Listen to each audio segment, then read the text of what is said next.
नमस्कार दोस्तों, कहानियों की श्रृंखला में आज सुनेंगे ममता कालिया जी की कहानी पीठ। लेकिन उससे पहले मेरा आपसे विनम्र अनुरोध है कि अगर मेरे द्वारा सुनाई हुई कहानियाँ आपको अच्छी लगती हैं और आपने अभी तक मेरे चैनल को सब्सक्राइब नहीं किया है तो सब्सक्राइब ज़रूर करें, लाइक करें और अपने दोस्तों और परिचितों में शेयर भी करें। बेल आइकन दबाना बिल्कुल भी ना भूलें। आज सुनिए पीठ। वह आईमैक्स एडलैब्स के विशाल गुम्बद छवि गृह के परिसर में एडोरा के शोरूम में तस्वीर की तरह एक स्टूल पर बैठी थी। उसके चारों ओर तरह तरह के विद्युत उपकरण चल फिर रहे थे, जल बुझ रहे थे। स्वचालित सीढ़ियां और पारदर्शी लिफ्ट को एक बार नजरअंदाज कर भी दिया जाए, पर विद्युत झरने पर तो गौर करना ही पड़ा, जो अपनी हरी रोशनी से उसे सावन की घटा बना रहा था। कैफे की कुर्सी पर टिका टिका हर्ष उसे बड़ी देर तक देखता रहा। उसे लगा उसके सामने 4x6 का कैनवास लगा है, जिस पर झुका हुआ वह इस ताम्र सुंदरी का चित्र बना रहा है। पहले वह हुसैन की तरह लंबी खड़ी तिरछी बेधड़क रेखाएं खींचता है, फिर वह रामकुमार की तरह उसमें बारीकियां भर रहा है। लेकिन बारीकियां भरने के लिए अपने मॉडल को नजदीक से जानना होता है। वह कैफे से उठा, एकदम सीधे उस तक पहुंचने की हिम्मत नहीं हुई। वह गुम्बद परिसर में बेमतलब घूमता रहा। उसने नरम चमड़े के मूढ़ों पर बैठकर देखा। दूर से ये मूढ़े विशाल गठरी जैसे लग रहे थे, लेकिन बैठते ही ये आराम कुर्सी में तब्दील हो गए। ज्यादा महंगे भी नहीं थे, लेकिन यह तय था कि ये जगह बहुत घेरते। हर्ष को अपना कमरा याद आया, जो इतना छोटा था कि वह कभी वहां लाइफ साइज तस्वीर पर खुलकर फैलकर काम नहीं कर पाया। वह सोचता रहा, लड़की के पास जाए या ना जाए। उसे दर्शन की याद आई। दर्शन को कहानियां नाटक लिखने का शौक था। पहले पहल वह विशुद्ध स्वांतः सुखाय लिखा करता था, फिर मित्रः सुखाय लिखने लगा। अब तो बाकायदा बहुजन हिताय बहुजन सुखाय लेखन करता और प्रसार भारती की गोद में खेलता है। कितना अजीब है कि बीए किए हमें 4 बरस बीते या 40। हम उन दिनों के दोस्तों को इतनी भावुकता से याद करते हैं। वे दिन, वे दोस्त किसी पुरानी फिल्म की तरह हमारी आंखों में चलते फिरते जिंदा होते जाते हैं। उनकी स्मृतियां हमें स्पंदित करती रहती हैं। उसी परिसर में थोड़ा आगे बच्चों के लिए खेल पार्क था। यहाँ विद्युत चालित पागल गति के खिलौने थे, दुश्मन टैंकों को मार गिराने वाली कड़कड़ाती बंदूकें और गनगनाती मोटरसाइकिलें। इन वीडियो खेलों में गति नहीं, गति का संभ्रम था। बच्चों के मनोरंजन में कौतुक, विस्मय, सौंदर्य, संगीत के लिए कोई स्पेस नहीं था। भारी बक्सों में विकृत आवाजें और दृश्य भरे हुए थे। बच्चों के मूढ़ माँ बाप उन्हें इन खेलों में व्यस्त कर गर्व और आनंद से मुस्कुरा रहे थे। स्वचालित सीढ़ियों के नीचे फव्वारा था और छोटा सा तालाब। तालाब के ठीक सामने वह स्टॉल था जिसके स्टूल पर वह लड़की बैठी थी, निश्चल। हर्ष को अफसोस हुआ कि वह अपनी स्केच बुक साथ नहीं लाया। एडोरा में बिजली से चलने वाले घरेलू उपकरणों की प्रदर्शनी लगी थी। स्टॉल में 2 लड़के दाईं और बाईं ओर खड़े थे। हर्ष बेमतलब महारानी मिक्सी का वह कागज पढ़ने लगा जिसमें संजीव कपूर हंसते हुए न्योत रहा था। खाना खजाना की शान, महारानी मिक्सी से पिसी दालें और मसाले। उसके हाथ में कागज देखते ही ताम्र सुंदरी हरकत में आई। स्टूल से उतर वह मिक्सी काउंटर पर पहुंची।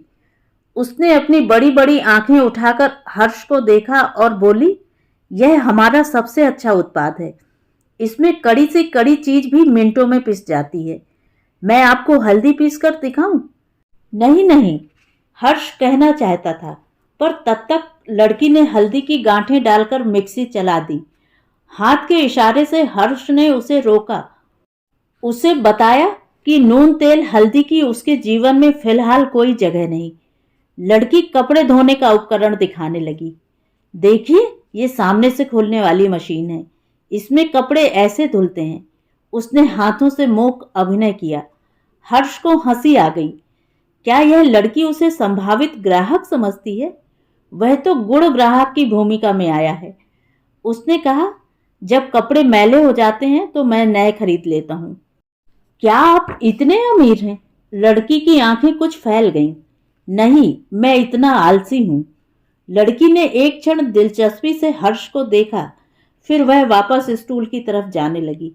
हर्ष को लगा कि उसे तत्काल कुछ करना होगा। वह यकायक बोल पड़ा, क्या आप मेरे साथ कॉफी पीना पसंद करेंगी, यहीं सामने?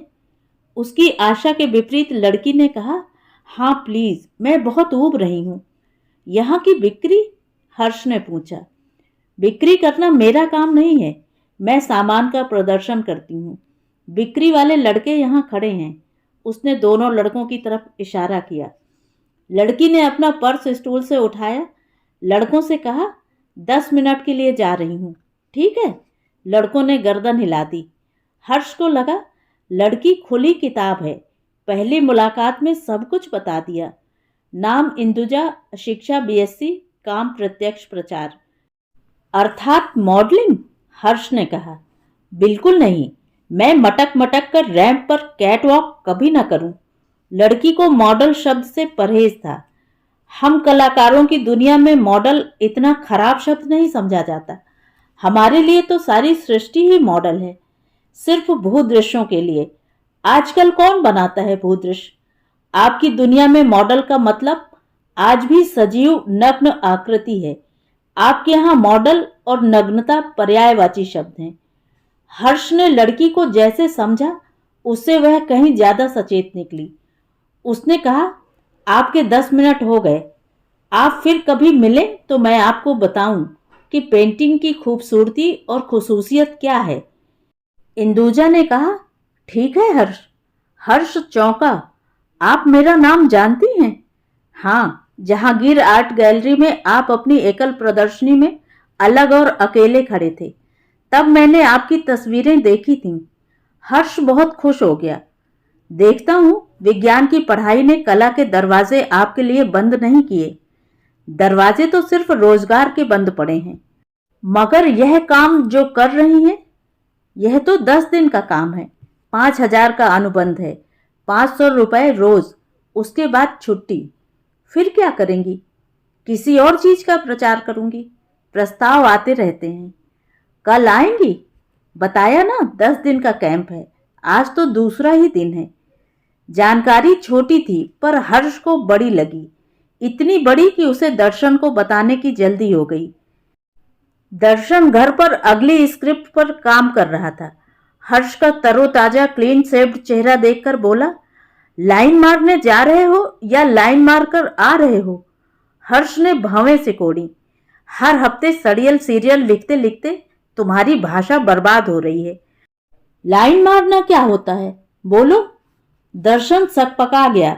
जब से वह हफ्तावार लेखन करने लगा था, पैसा तो उसके ऊपर बरस रहा था, पर उसके आत्मविश्वास में कमी आई थी। हालांकि उसकी निरीक्षण क्षमता और विसंगति बोध पहले से तेज हुआ था। उसे हमेशा लगता कि कल कोई बेहतर लिखाड़ आकर उसके साम्राज्य पर कब्जा जमा लेगा। हर्ष अपने क्षेत्र का फ्रीलांसर था। पेंटिंग में उस पर न कोई नियम थोपे जा सकते थे, न शर्तें। अब तक उसे नौकरी में बांधने के समस्त प्रयास विफल सिद्ध हुए थे। एक बार मुंबई शिपिंग कॉरपोरेशन की कला प्रेमी मालकिन ने बड़े इसरार से उसे अपने सुसज्जित बंगले में एक कमरा देकर कहा था, हर्ष जी, मैं चाहती हूं आप मेरे घर को एकदम शांति निकेतन बना दें। उसकी हर दीवार पर आकर हस्ताक्षर सहित चित्र सजाएं। उसने चित्रकार के लिए नई नकोर कैनवास, तूलिका और रंग मंगा दिए। हर्ष तीसरे दिन ही वहां से भाग आया, अधूरी तस्वीर वहीं छोड़कर। साथी कलाकारों ने पूछा, क्या हुआ यार, मालकिन ने तुम्हारे ईगो से छेड़छाड़ कर दी क्या? हर्ष ने सिगरेट का टोटा जमीन पर रगड़कर बुझाते हुए कहा, नहीं यार, पर इतने चिकने वैभव में पेंटिंग तो क्या, मुझसे पौटी भी नहीं उतरती। वह मेरी दुनिया नहीं। 2 रातों से सो ही नहीं पाया। इरफान उसे जानता था। उसने कहा, तुम्हें नींद तभी आती है जब 15-20 मिनट अपने कमरे का झड़ता पलस्तर टकटकी लगाकर देखते रहो। कसम से मुझे अपना कमरा बड़ा याद आया। ऐसे बेढब आदमी से बड़े ढब से बात करनी होती है। दर्शन को इसका एहसास था। सॉरी यार, मामला गंभीर है क्या? अगले दिन दर्शन को ताम्र सुंदरी दिखाई गई। तय हुआ हर्ष आगे बढ़े। महीने भर हर्ष ने बहुत काम किया। 2 तस्वीरें पूरी और 1 अधूरी बनाई। दोनों तस्वीरों के ग्राहक भी फौरन मिल गए। वह रोज आईमैक्स गुंबद छविगृह जाता रहा और बाद में दादर स्टेशन पर मंडराता रहा, क्योंकि इंदुजा दादर में रहती थी। जल्द उसने दोस्तों को खबर दी कि वह इंदुजा से शादी करेगा। इंदुजा शायद इतनी जल्दबाजी पसंद न करती, पर उसके घर वाले उसकी शादी के बारे में सोचना बंद कर चुके थे। वे उससे छोटी लड़की की सगाई कर चुके थे और अब लड़के की शादी की तैयारी में थे। वे इंदुजा को समझाते, तुम इतना कमाओ कि तुम्हें शादी ब्याह की परवाह ही न रहे। 500 रुपए रोज में जो मर्जी करो, शादी में 100 झंझट हैं। इन बातों से इंदुजा भड़की हुई थी। फिर हर्ष जैसा सुदर्शन विकल्प जो मिल रहा था। दर्शन ने पग पग पर इन प्रेमियों का साथ दिया। वह अपनी छोटी सी कार बड़े से फ्लाईओवर के नीचे मामा लॉन्ड्री के पास पार्क कर दादर में दिन भर इंतजार करता रहा कि कब इंदुजा घर से भागकर आए और वह उसे गंतव्य तक पहुंचाए। अदालत से विवाह प्रमाणित हो जाने के बाद दर्शन ने ही इंदुजा के घर तार किया। वकील की सलाह के मुताबिक दर्शन इंदुजा के घर पर भी स्वयं सूचना देने गया कि उसकी शादी हो गई। अगले कुछ महीने दोस्तों ने हर्ष का नाम हर्षा तिरेक रख दिया। उसका सारा ढब ही बदल गया। अब उसके घर वक्त बेवक्त बियर बैठकी नहीं हो सकती थी। दोस्तों के घर उसके चक्कर कम हो गए। कला वीथियों में कभी सब टकरा जाते। हर्ष कहता वह जल्दी उनकी गप गोष्ठी में शामिल होगा, पर आजकल एक पीस पर काम चल रहा है। मास्टरपीस? दर्शन पूछता। यह तुम्हारे हिंदी लेखन की दुनिया नहीं, जिसमें जो भी जब भी लिखा जाता है मास्टरपीस ही होता है। हर्ष हंसता, लेकिन मन ही मन उसे एहसास होता कि दोस्त बहुत गलत भी नहीं कह रहे। जिस पीस पर वह काम कर रहा था वह उसके लिए खास मायने रखता था। इस तस्वीर की शुरुआत में एक इतिहास था। इंदुजा की तांबई रूप राशि का ऐश्वर्य उसे दिन पर दिन रस सिक्त करता जा रहा था। इंदुजा को भी हर्ष के संग एक मन एक प्राण की अनुभूति बनी हुई थी। गर्मियों की एक रात उमस से घबराकर इंदुजा ने एकदम महीन मलमल का कुर्ता पहन लिया, बिना अंतः वस्त्रों के। षटकोणीय लैंप शेड की आड़ी तिरछी किरणें उसके पीठ को जगमगा गईं।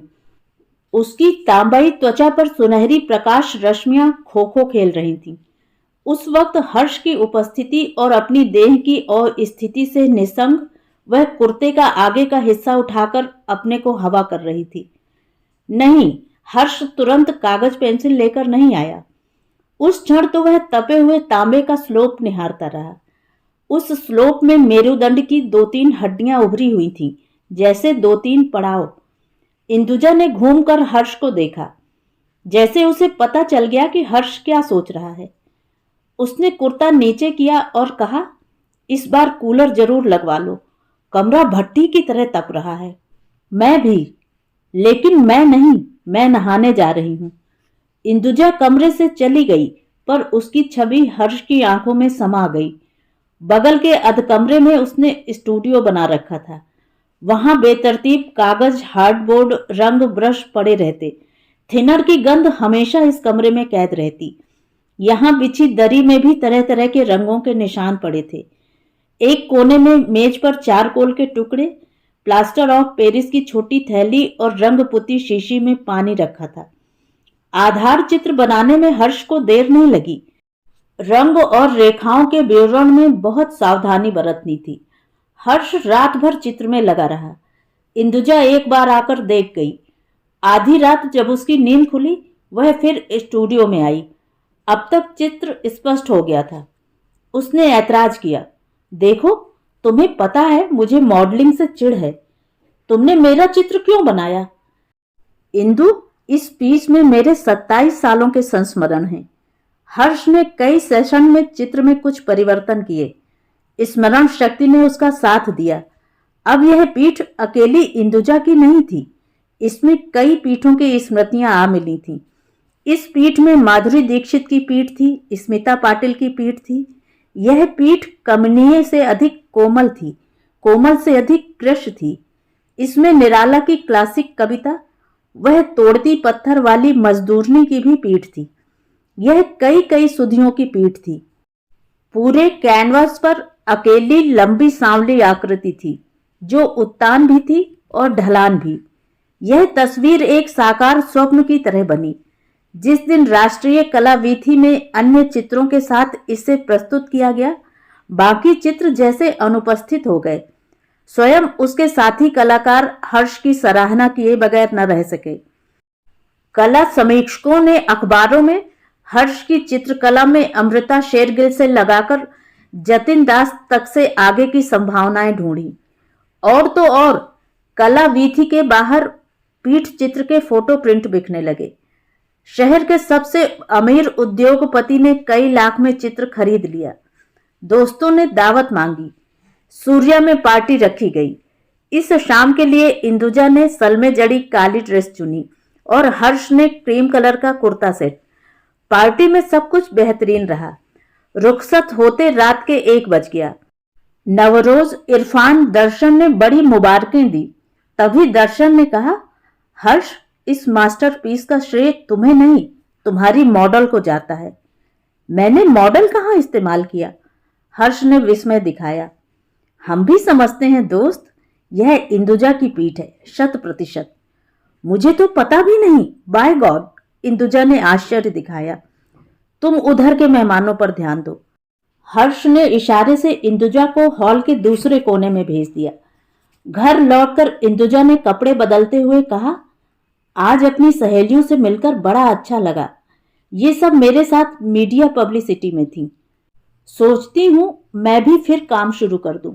घर में बोर होती रहती हूं। नहीं, हर्ष ने कुछ कठोरता से कहा, तुम कहीं नहीं जाओगी। इंदुजा ने शरारत से कहा, प्यार मोहब्बत में 7 लीवर का ताला नहीं लगाया जाता हर्ष। मैं तो वह प्रत्यक्ष प्रदर्शन वाला काम बड़ा मिस करती हूं। हर्ष ने उसे पकड़कर झिंझोड़ दिया। तुम्हें प्रदर्शन का चस्का लगा है।